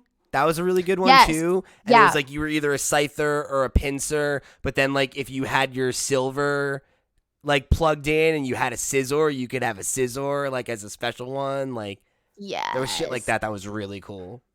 But like I just remember being a kid and booting up like the start screen for the game, and it was like this big beautiful like it was like a town square, like this entirely different like thing that existed outside of the games. And it was just so nice to have that new Pokemon experience at the time. Like that was unique to what we knew on the Game Boy. Yeah. So yeah, that's why they're in 3 and well, 2 is my third. 1 is my number 2. Is 2. Stadium 2 is another one I have a vivid memory of like getting it because I remember I think I had to go to the dentist. I don't remember what was wrong. Like I don't think it was a cavity, but like I had to get something like done. And I remember like on the way home being like, you know, I was like so well behaved and like Pokemon Stadium 2 came out today. Like maybe we should stop at Toys R Us and get it for me, you know? And we got it. It worked out, baby. Oh yeah. Never hurts to just When pose did the you argument. learn to manipulate like that? Fucking hell. Hey man, you know, guys, you got to No, do my what you got to dad- do to get those games. Yeah, my dad said that like in my sleep before we left to go home after visiting family in Virginia, I sleep talked that I wanted a certain Digivice, and it got us to the Toys R Us on the way home. Hey, there you go. They bought it for me. Just saying. Sometimes it works. You got to extort your parents for video games, kids. You know, Kid power. kid power, youth culture forever. All right, Steve, number 3. Mario Kart 64. Okay. I loved this game. I know people like Chewy like Diddy Kong or Racer better, but I'm just like, I never played that. Never played Banjo. Never played Diddy Kong. I was a Racer, so- PlayStation kid, so I To liked me- Crash Team Racing, and I remember all my friends would make Yeah. me play 64 because it was more popular, and I was like, this game is not as good. Yeah, I know, but to play 4-player on Crash Team Racing, you had to have that stupid multi-tap breakout thing Yep. that no one bought. And it didn't and really then work 4 very well. controllers. Yeah, it was terrible. So like most, you know, whereas Mario Kart 64, you have 4 people around, or 3 people around. There you go, job done. Plug the controllers in, away you go. It was great. Great to be able to play like 4-player racing experience. I feel like Ocarina of Time is barely going to squeak by on this list, and our lists are unhinged. All right, Can you imagine how irate Doc's going to be if none of us put Ocarina of Time on the list? It's on my list. So my number 3 is Super Mario 64, and again, this is another one. Saying that seems low, but when I think about the games that are above it, they're above it for a reason. But I think 64, obviously a revolutionary game, right? It being the first significant 3D platformer.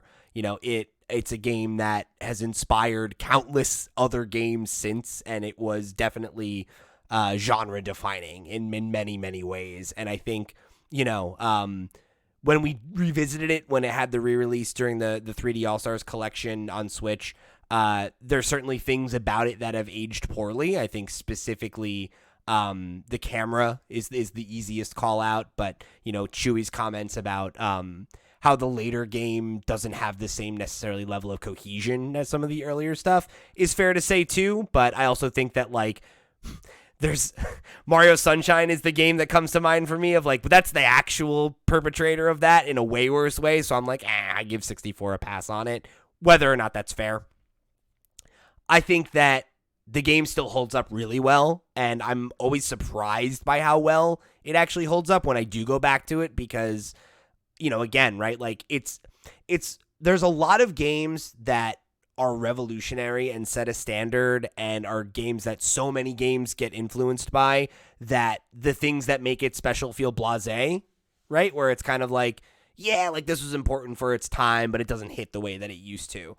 And I think while that's true to an extent, I think that 64 has so much special sauce in it in terms of like the character and the music and the art design and just like how much magic I think there is in exploring the castle and kind of finding all that there is for you to discover. You know, like we had in the comments called out, right? Like jumping through the painting for the first time is one of those moments, right? It's one of those definitive N64 moments, at least for me, and I think for a lot of people.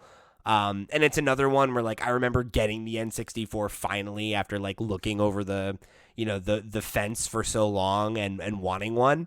And like playing it on like Christmas Eve or something like that, and like my grandmother who was staying with us coming in and being like, "What are you doing?" and like sitting and watching me and just being like, "Who's this guy?" You know, and she was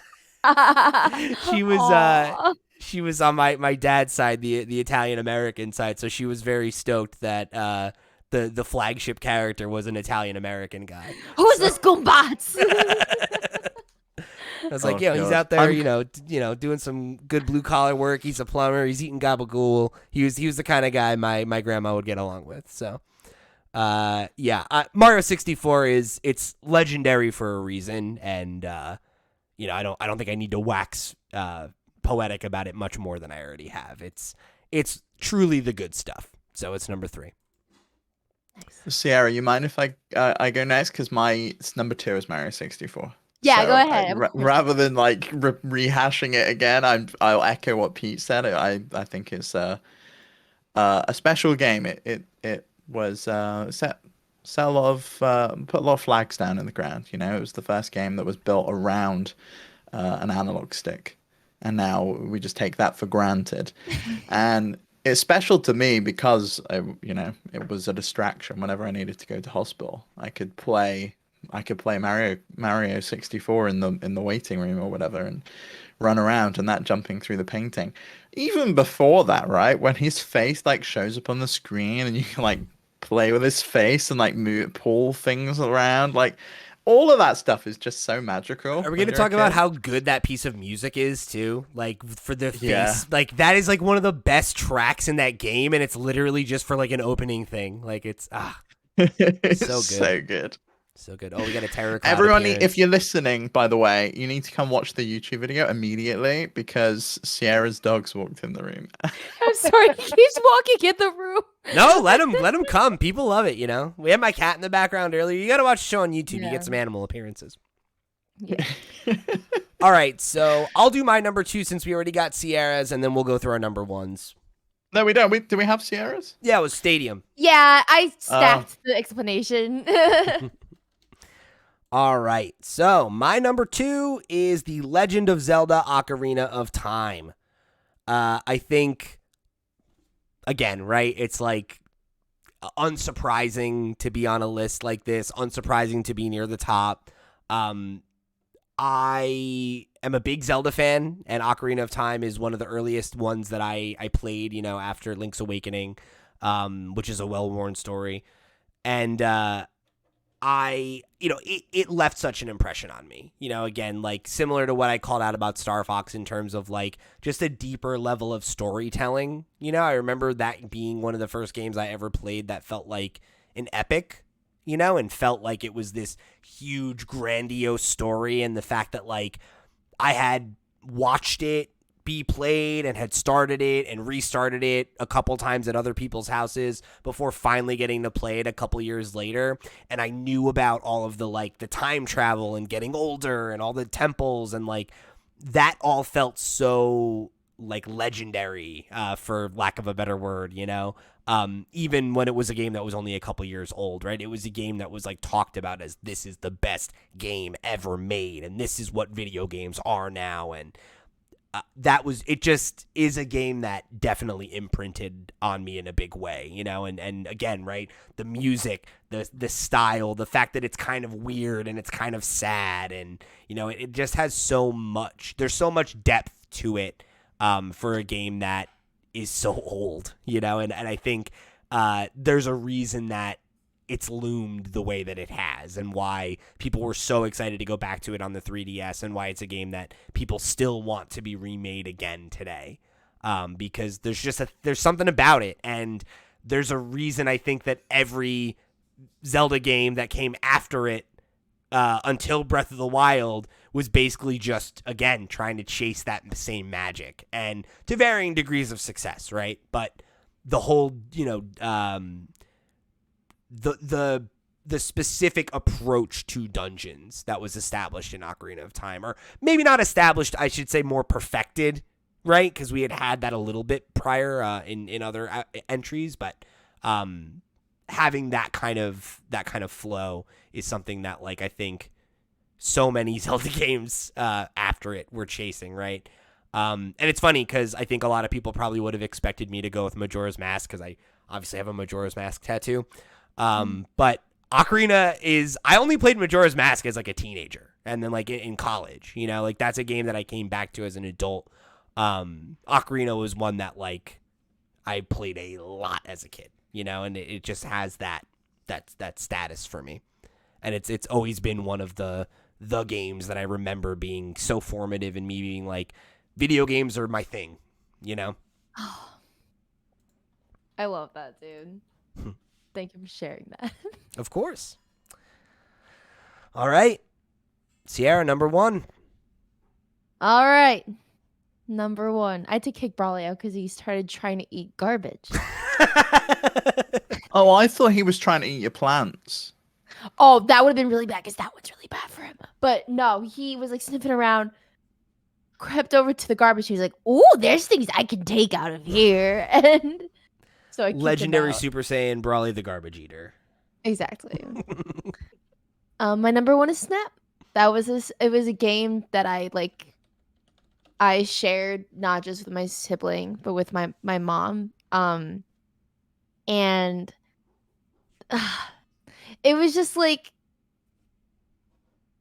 what's it called? How do I describe it? Like, like you boot up the game, you get in the vehicle, and you get to go shoot photos of Pokemon. Like, such a simplistic game, but it made me so happy. Like, when I think of my childhood, when I think of like sitting down Saturday morning to play video games, like I think of Snap.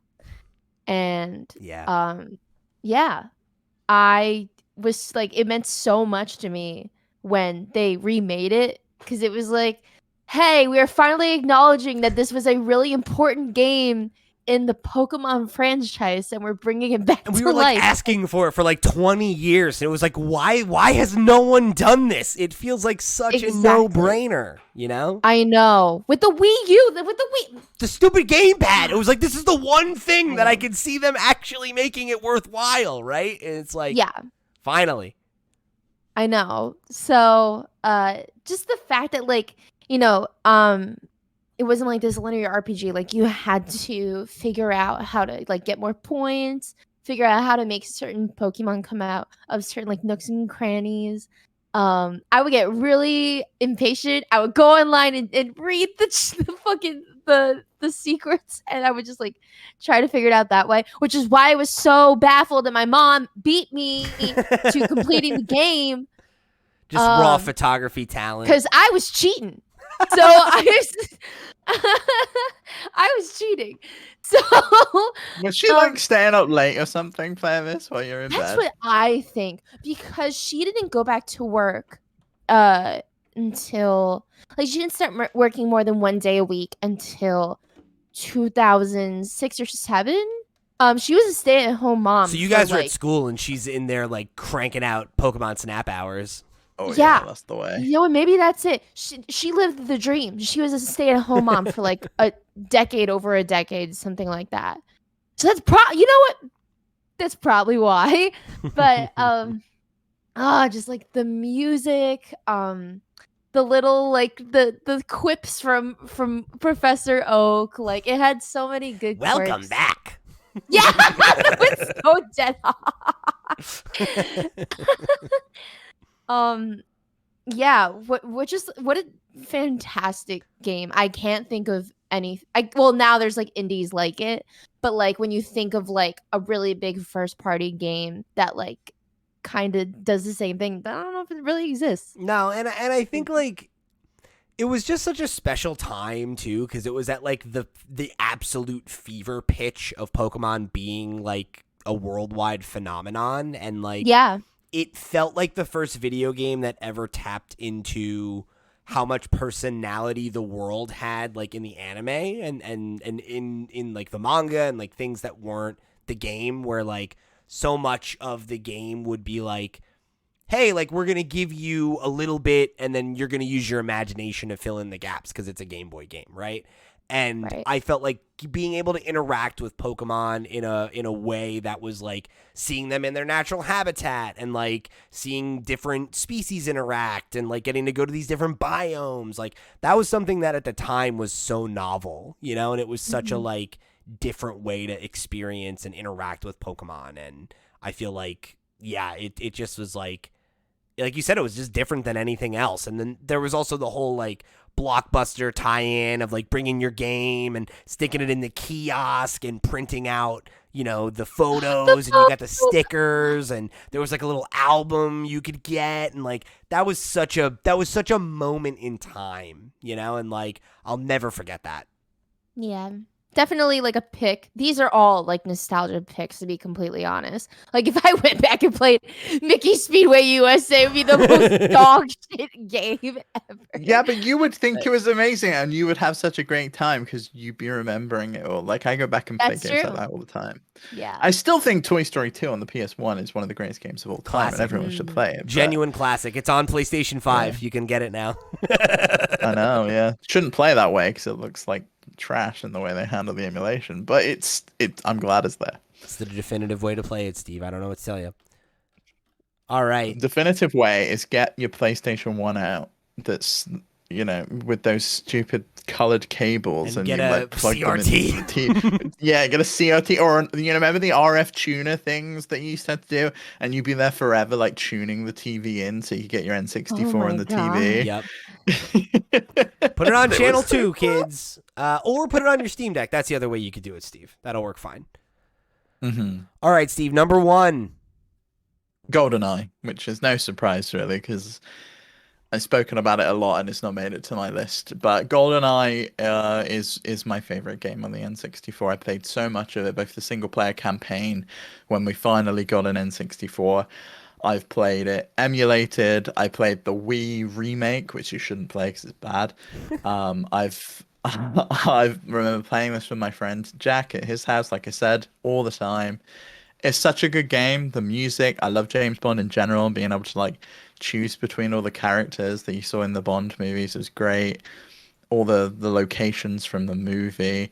It's just such a good game, like a really good game. And I struggle to go back to it now because of the one stick control. It's not and aged well. It's mandatory inversion, and you can't switch it back. It's like you use the C buttons to turn the camera and stuff.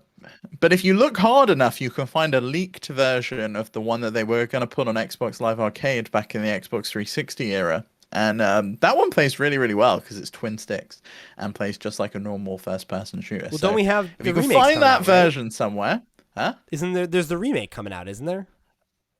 No, the version is just going to be the N64 version. That Xbox Live Arcade version with HD textures runs in 1080p. It's lost to time as far as I'm aware. Not two sticks, the new one. I don't know. I guess we'll have to find out when it comes out. But Jesus Christ! I hope so. I can imagine not, because it's just coming to Rare Replay, and those are just emulated games. So I would imagine it's solo stick. I don't. So you'd have to fact check me on this one, but I'm pretty sure that the Banjo-Kazooie they have on that is the Xbox port version, which has dual stick support. So fingers crossed. Depends how much effort they want to put into it. It really does, because they're not even adding online support, right? Only way you can play that is on Switch Online. It's a shame. Yeah. But yeah, that game's a classic. Absolute classic. All right. And my number one choice, strangely enough, I guess for some, is Mario Party 2. So Mario Party 2, I think, is the best Mario Party. I think Mario Party is one of the best franchises on the N64, and I think it's cool because it is kind of uniquely a N64 franchise, right? A lot of the other really iconic games on N64, with the exception of something like, like Pokemon Snap and some of the other games that we discussed, are mostly games that are from other franchises and kind of like, here's the 3D one, right? Like, your Ocarina of Times, your Mario 64s, your Mario Kart, Kirby, Crystal Shards. Like, there's so many of those games that are just like, yeah, like, this is just the next one, And, yeah, maybe it was a step forward. Maybe it's a great game. But Mario Party started on the N64. And, in my opinion, the best Mario Party games are all on the N64. And I think 2's the cream of the crop for me. I think it has the best selection of boards, the best selection of mini games, and it's a game that is probably my most played. Forest played. board is from? I'm sorry? Is that where the forest board is from? Is that number 2? Which one? The one that's in Superstars, the haunted forest that you go through that like changes. The Halloween one? So good, yeah. Yeah, so good. Yeah, that one, the space one is there. The pirate one, I think, is in 2 as well. There's really good boards. Okay, two's probably the best one then. So sorry, Chewy. I'm with Pete. They're just the facts. 3's great. I love 3. 3's my second favorite, but 2's where it's at, I think. And it's probably my most played N64 game because when the Wii had Virtual Console, and you were able to just plug in GameCube controllers and use those as N64 controllers for those games. Mario Party 2 was in heavy rotation for me and my friends all throughout high school and college, like while the Wii was contemporary. And even after the Wii wasn't the hot console anymore, I still had my Wii hooked up to my my first HD TV before I had to get rid of it because it had composite cables. And it was one of those big projector models. And I had my Wii hooked up to it because we would play Mario Party all the time. It was like a very, very common thing to be like, let's, have everybody come over. We'll have a couple drinks and we'll play some Mario Party 2, And that's a game that I have that legacy with, like literally going all the way back to like summer 1997 or whatever, right? And I remember playing it in my friend Craig's basement, and we would play a couple rounds and then go outside and jump in his pool or run around and come back in and play some more. And like, it's just one of those games that's always kind of been in my digest to some degree. And just so many fond memories of playing Mario Party 2. When I think of like, what is the best party game ever made? It's Mario Party 2, hands down. All right, so now let's go through our honorable mentions, and what I want y'all to do is in our main doc, I linked out to a second document for our top 5. Go and throw your honorable mentions in there. We can go through them, and everybody can just rattle theirs off, and then we don't have access. What? You don't have access to that document? No. No. Great. Okay, hold on. Don't worry, guys. Yeah, that's why we've not opened it, Pete. Otherwise, we would have been helping you out. Don't worry, guys. There you go. I just did it. You have access now.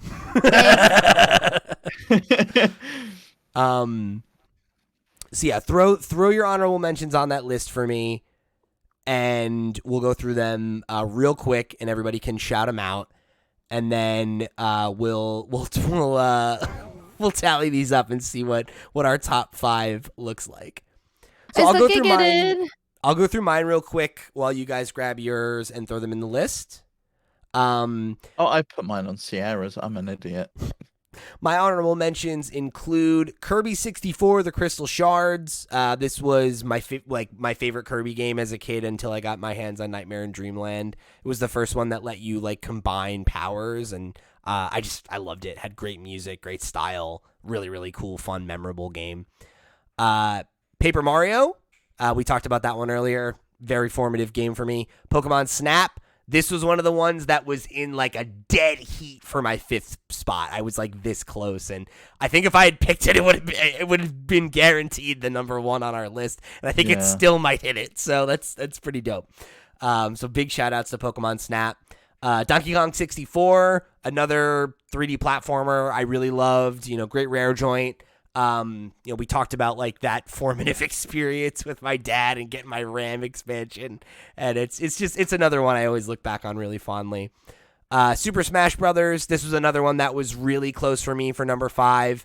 I love the original Smash Bros. I used to play it all the time, and obviously Smash is a franchise I still love to this day, and I think it's just a really special game, and it's one of those games that, like, again, you go and read about it, and it, like, almost didn't get made, and it kind of just happened, and then it became this, like, worldwide phenomenon, and, like, I think about, video game commercials from that era. The Smash commercial is, like, one of the most iconic, it was, like, it was Happy Together playing, and it was like all the characters were like, it was people in these like Disney World style like big suits, and they're beating each other up, and I don't know, it's just one of those things. It's like super 90s, very burned in my brain.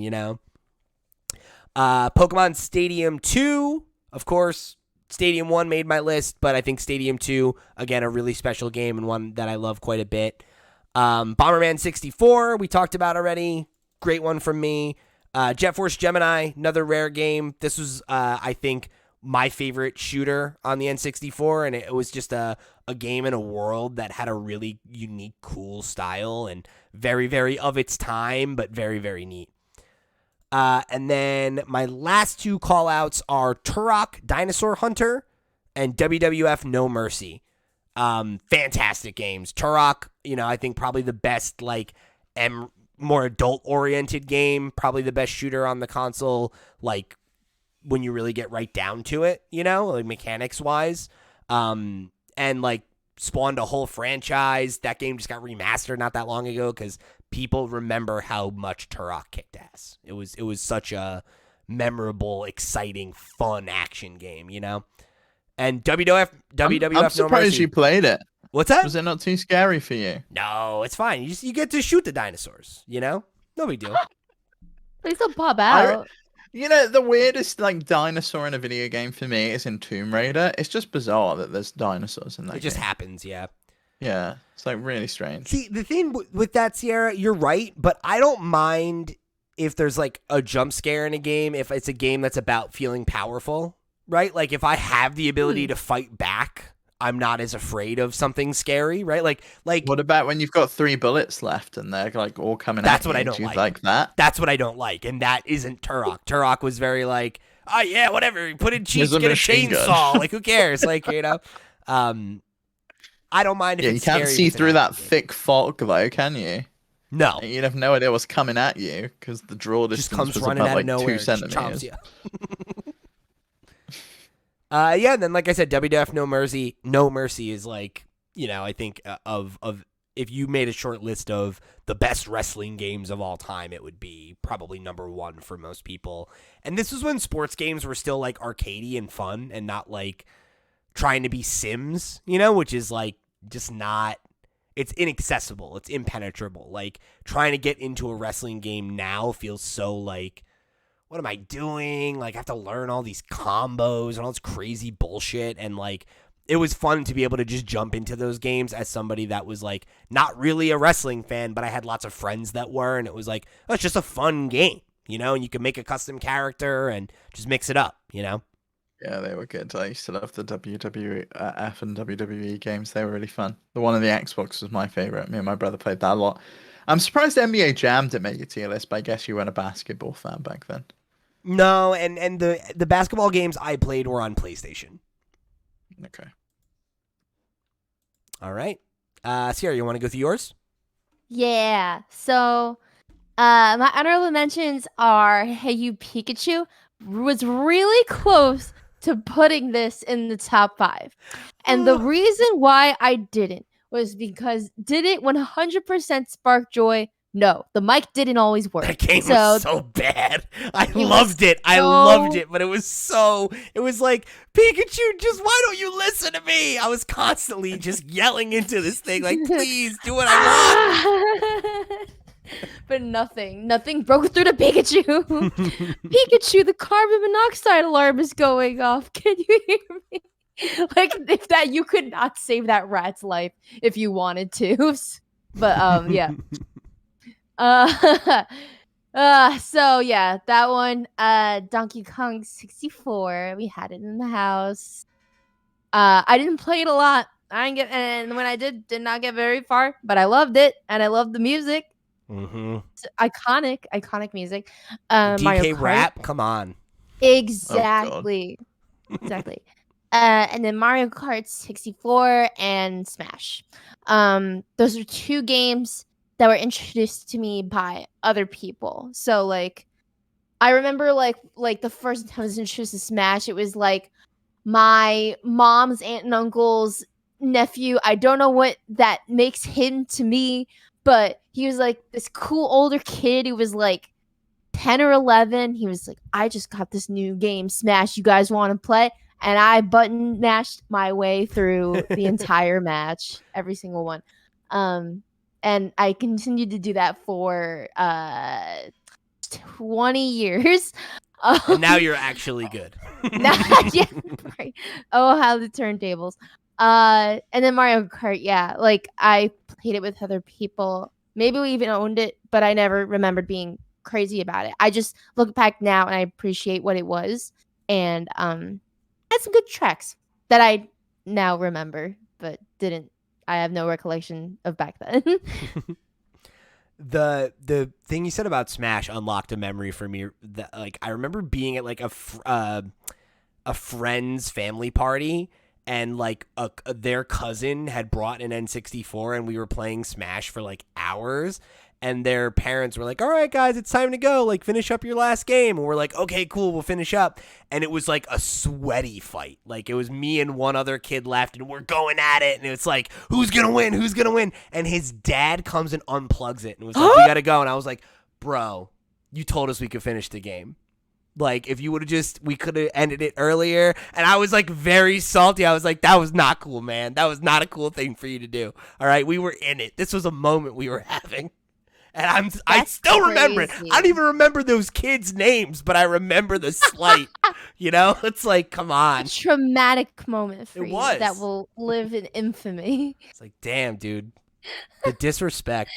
Yeah. All right, Steve, let's wrap it up. What do you got? I'll go quick. Snowboard Kids. I love snowboard games. I think they need to come back. Snowboard Kids was great. Atlas obviously make phenomenal games. SSX games, they were great as well. We just really need to bring back fun sports games. I agree with you. Like the EA Big series, EA Sports Big, that was back in the time when like sports games were fun. Oh yeah. Let's get back to that at some point. Resident Evil 2, just because it's phenomenal to me that they were able to get this game to run on a cartridge at all. Just the voice acting, the level of compression they had to put in. This, I think, was on either 3 or 4 discs on PlayStation. It was one of those games that was like, and they managed to condense it all down to a single cartridge. There's a great video done by Modern Vintage Gamer, and he interviewed how they actually interviewed some of the people that worked on the game, went through the process of how they actually did it. Really impressive. Turok, for the same reasons Pete said, you just feel like a superhero. It's great. You feel like nothing can touch you, especially if you cheat, which is always the best way in video games. Especially back then, that was definitely how I was playing it. Yeah. Yeah. Perfect Dark. Not my favorite shooter, but I think it deserves an honorable mention. I know you mentioned Jet Force Gemini, but I think Perfect Dark has got potential, and I'm interested to see where this franchise goes because I know they're working on a new Perfect Dark at the moment. That's another one where it was super memorable because there were not a lot of M-rated games, you know, and it was darker, it was kind of creepy, like it was definitely like a different type of beast, in a way that I thought was very cool. And then Star Wars Episode 1 Pod Racer. And I'm surprised no one mentioned Conkers. I thought you would have at least mentioned Conkers. Did anyone own Conkers Bad Fur Day? I feel like no, I was too young.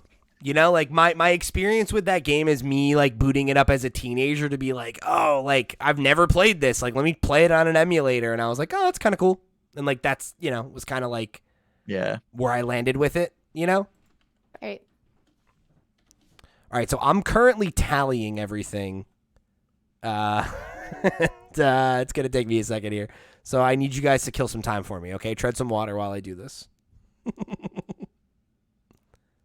right, you're killing it. This reminds me when I'm playing a show with my band and someone's broken a string or there's something or they like are not done tuning. Like I'm tuning, Sierra, talk to the crowd. I think it's also like when you're guesting on someone else's Twitch stream and they go for like a bathroom break, and you're just there like, do I interact with their chat? Like, right, Steve, this is your show, though. Like, yeah, I guess so, but like, you know what I mean? It's like you're just filling in time. I don't have any bits though. Like, what do I do? Now's your opportunity. Let's workshop what Sierra should say at the beginning of the show,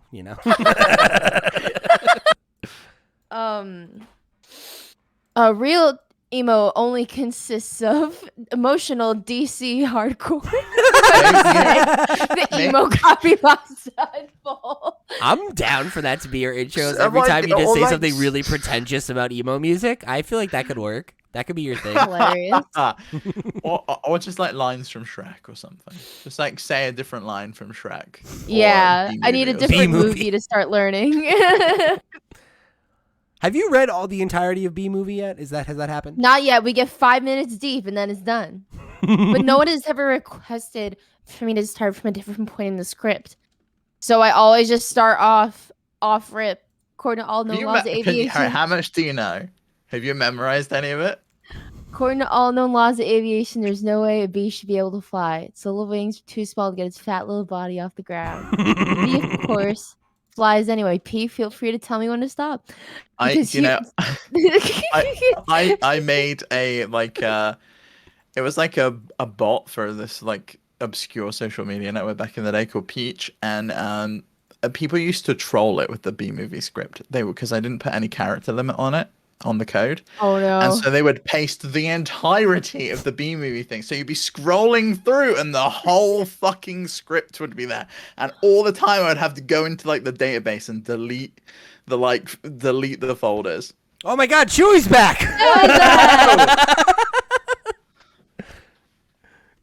Chewy, what an incredible time. Okay, he left immediately. He shows up and then he just leaves. Okay, great.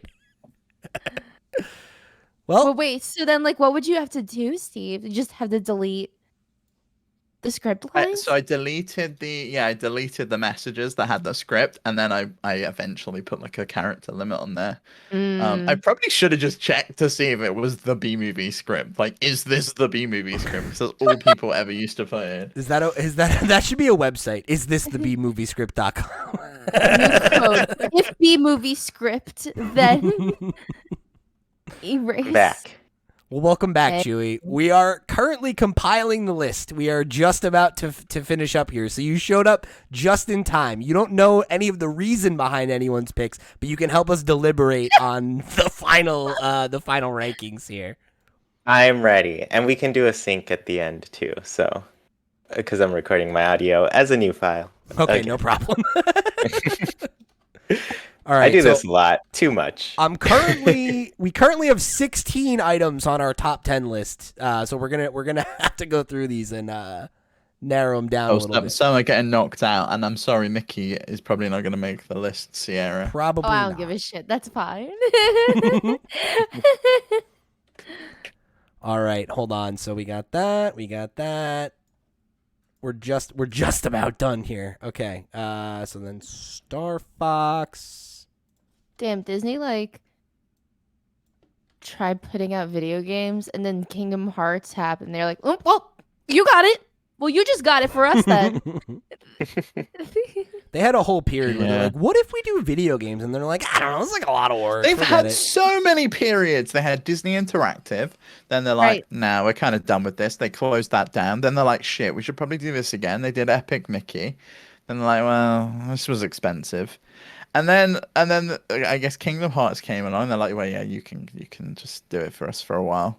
And now they're like having a renaissance again. And they're just like, yeah, but we own all of this shit now. So make 1,000 Star Wars games and Marvel games for us, please. That's the way to do it. But, True, yeah. but where's Disney Skate 2? That's what I need to know. Like, what's going on?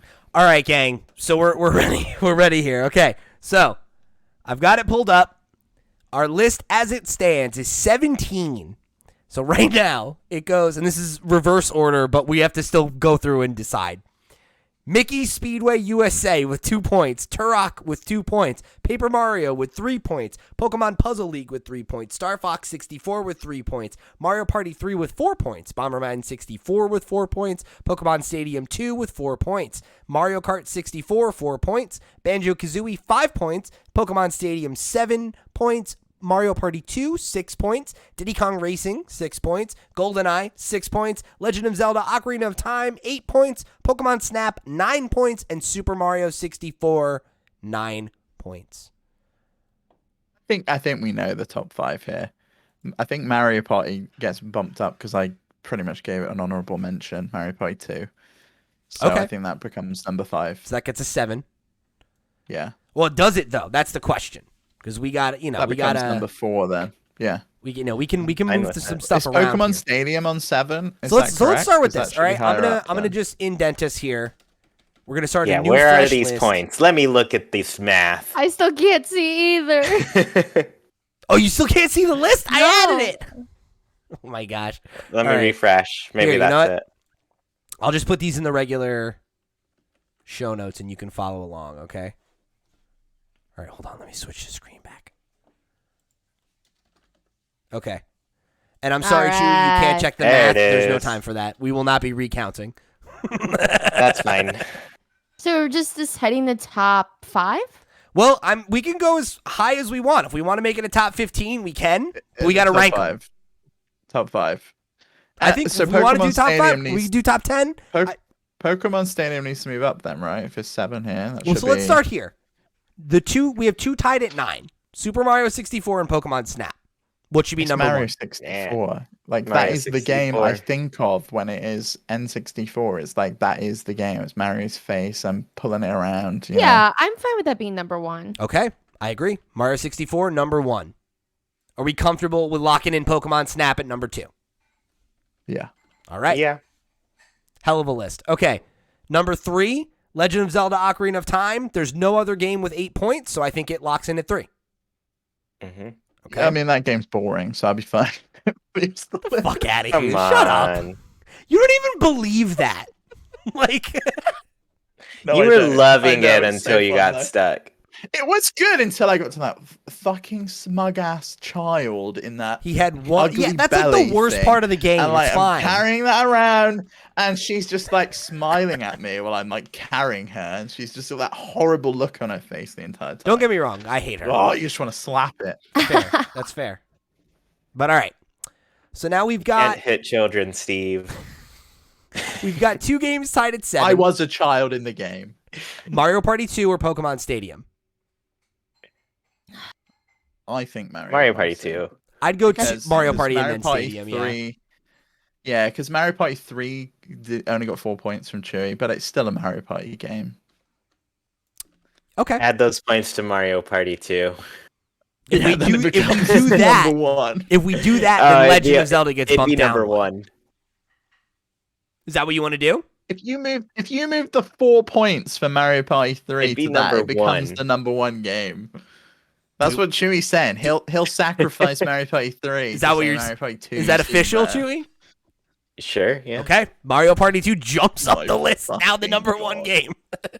You know what? It should have been my choice anyways, because I love costumes. So Steve agreed it was the There we best go. one anyway.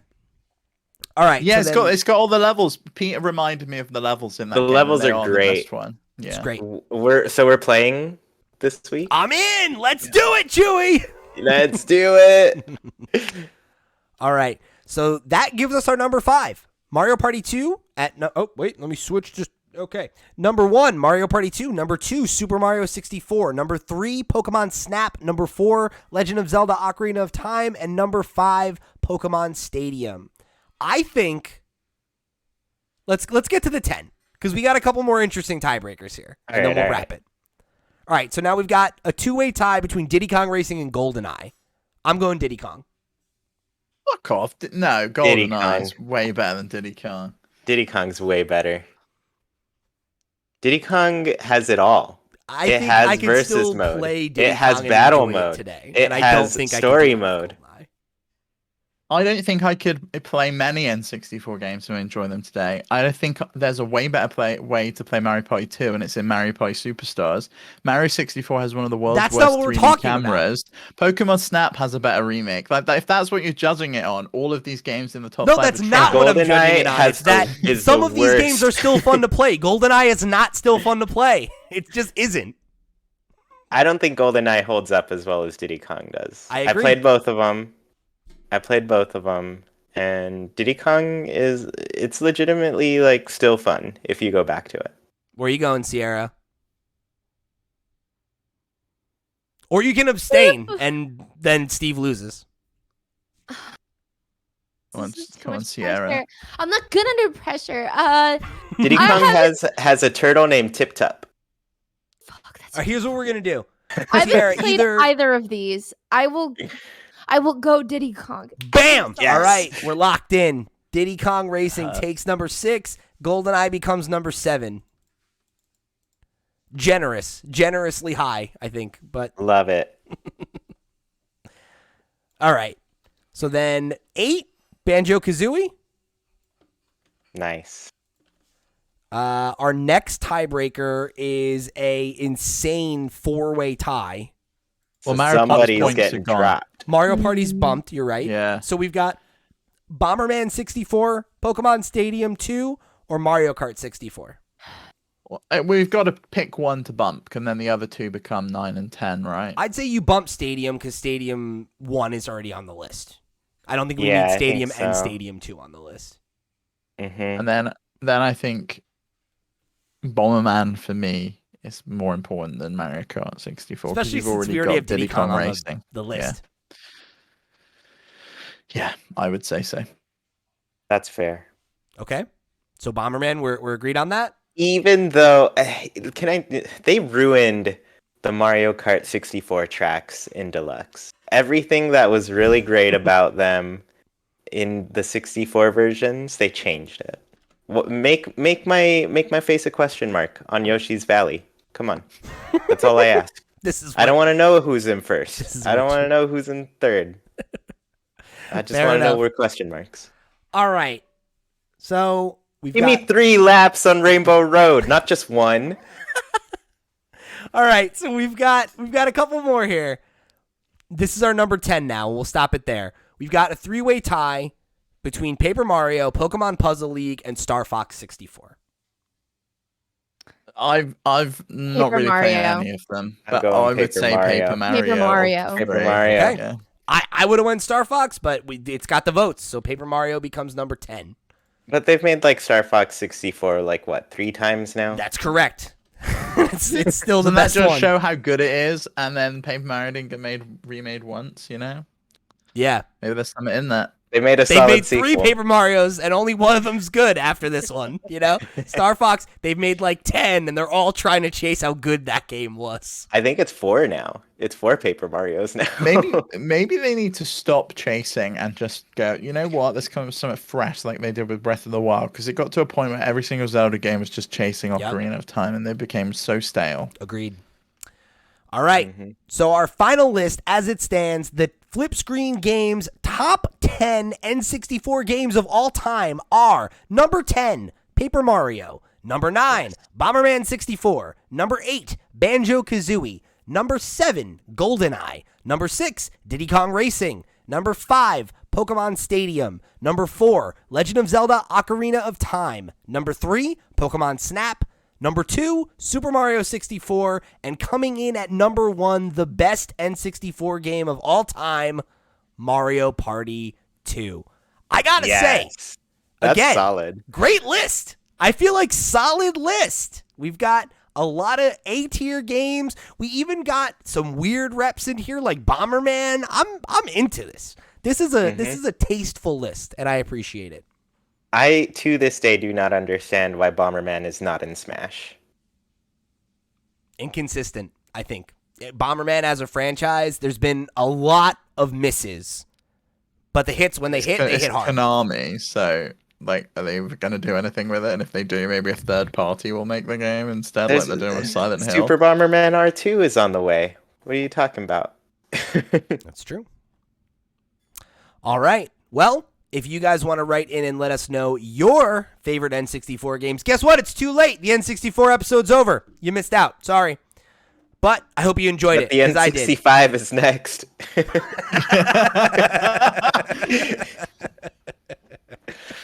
Yeah, if you want to write in with your thoughts on what the N65 should look like, please hit us up. There's a bunch of ways you can do that. Questions@flipscreen.games. Come join the Discord. However you want to get in touch, head over to flipscreen.games. That's our website where you will find links to all the places you can find us all over the web. You can become a Patreon producer. You can come and watch our Twitch streams, which we'll probably be doing again this week.